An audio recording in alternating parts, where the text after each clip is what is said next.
Hai semuanya, ketemu lagi di channel YouTube aku bersama aku Virakania Arman. Nah, di video kali ini aku bakal memberikan tips buat teman-teman yang masih bingung sebenarnya pengen banget keluar negeri, tapi have no idea dan bingung untuk mulai dari mana ya. Karena pertanyaannya paling sering banget ditanyain, baik di email, di komen, di DM gitu kan.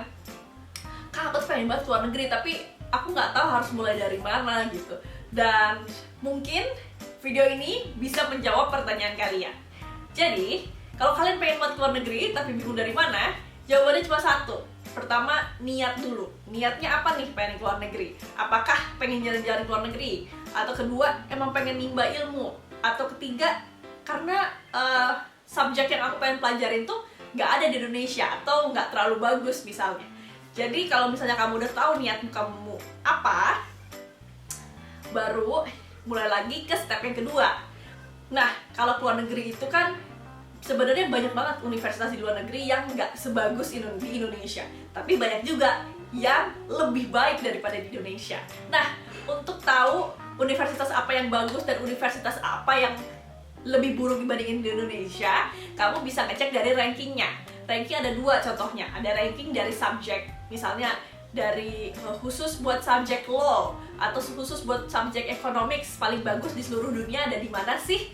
Itu kamu bisa cek di beberapa website. Dan dua, bisa juga ngecek dari universitasnya secara keseluruhan. Paling bagus universitas di mana, di negara apa gitu. Nah, untuk tahu nanti aku bakal tulis linknya di sini ya.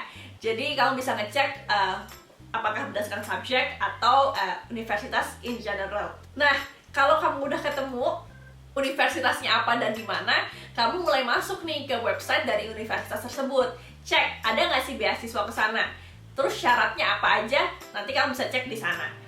Kemudian, kalau udah nyari di website universitas tapi ternyata nggak ada beasiswa yang cocok atau kamu ngerasa yakin buat bisa keterima di sana, kamu bisa cek lagi website-website pemberi beasiswa. Contohnya kayak LPDP atau Stunet atau Chevening atau Erasmus Mundus, jadi atau beasiswa Swedia dari pemerintah Swedia. Coba cek dari tinggal Google aja, masukin kata kuncinya, nanti keluar deh website dari pemberi beasiswa tersebut. Setelah ketemu dari website pemberi beasiswa, nah mulai deh untuk bikin list apa aja sih yang perlu kamu siapin. Saran aku, pastikan kamu apply jauh sebelum deadline, karena you never know ya, kalau misalnya kamu mepet-mepetin ke deadline, takutnya misalnya internet lagi down atau websitenya crash karena banyak banget applicants yang apply gitu kan, atau misalnya kirim lewat pos tapi ternyata nggak sampai-sampai gitu kan. Jadi untuk meminimalisir kesalahan-kesalahan teknis yang sebenarnya sih nggak perlu ada, lebih baik kamu apply sedini mungkin. Nah, untuk bisa apply sedini mungkin, pastinya kamu harus prepare sedini mungkin juga gitu. Setelah list kamu udah komplit, baru deh kamu satu persatu memenuhi list-list tersebut. Pengalaman aku sih, dari list-list tersebut apa aja sih sebenarnya yang penting? Yang penting itu yang pertama IELTS atau TOEFL atau sertifikat bahasa Inggris atau sertifikat bahasa lokal kalau misalnya kamu emang mau kuliah dengan bahasa non-English. Misalnya apply pakai bahasa Arab gitu, kamu kuliah ke Saudi atau ke Mesir, atau misalnya kamu apply beasiswa ke Rusia gitu dan ternyata harus pakai bahasa Rusia, atau ke Perancis harus pakai bahasa Perancis gitu.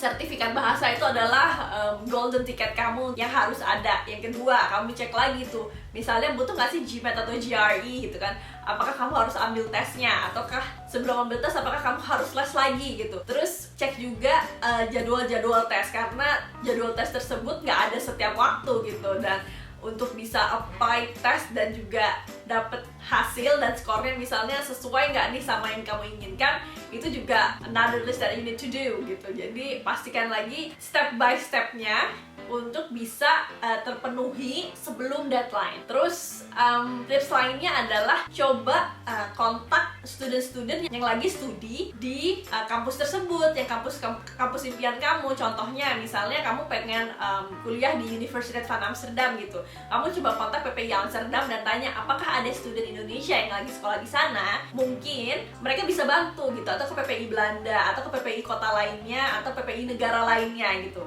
Karena menurut aku sih dengan proactively mengkontak student-student Indonesia yang lagi di sana, kamu juga bisa belajar dari mereka gimana sih tips and triknya untuk bisa keterima di kampus impian tersebut gitu. Karena jujur aja, aku kan nggak apply ke semua universitas yang ada di seluruh dunia nih, dan aku cuma punya pengalaman ya based on my experience gitu. Jadi saran aku, kalaupun kamu pengen apply di negara-negara atau di universitas yang lainnya, coba proaktif untuk kontak mahasiswa-mahasiswa Indonesia yang sedang studi di sana. Mudah-mudahan beberapa tips dari aku ini bisa memberikan inspirasi dan pencerahan buat teman-teman yang bener-bener lagi pengen banget kuliah ke luar negeri.